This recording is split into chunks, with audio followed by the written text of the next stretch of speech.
During World War II, Allied forces established many military beachheads on the sandy tropical islands of the Pacific.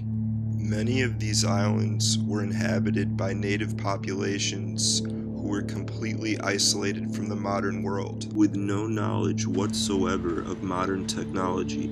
The islanders had been observing, marveling at massive mechanical flying birds that must have been created from the gods. Empowered by seeing Black American soldiers, the natives began venturing ever closer to the GIs, and in an effort to keep the peace, the American GIs began supplying the natives with some of their cargo, MREs, food supplies, and rations.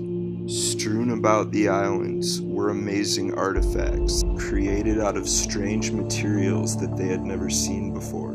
It's really hard to overstate how much of a profound effect this must have had on their psyche. A wave of religious fervor overtook them. They began adorning their heads with feathers to honor these flying gods. They quickly became accustomed to this cargo that fell from the sky. But this blessing was not meant to last. Soon after, the GIs started leaving these Pacific beachheads.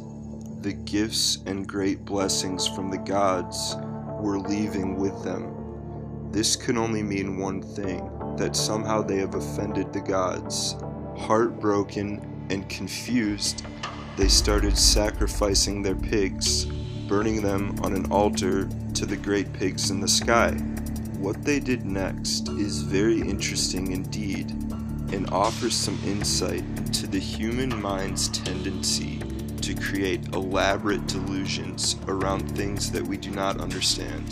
The natives believed that in order to win back the favor of the gods, they must build a temple to the great flying pigs in the sky. Out of wood, brush, and leaves, they began constructing life-size replicas of the airplanes they saw, hoping to attract more airplanes. They even began cutting new military-style landing strips out of the jungle.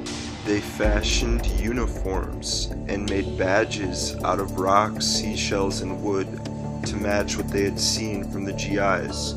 They carved headphones and goggles and waved landing signals while standing on their runways. They lit fires and signals and torches to light up the runways and lighthouses, hoping to entice the gods to return. Sadly for the islanders, the mechanical flying machines were not gods, and they were not to return.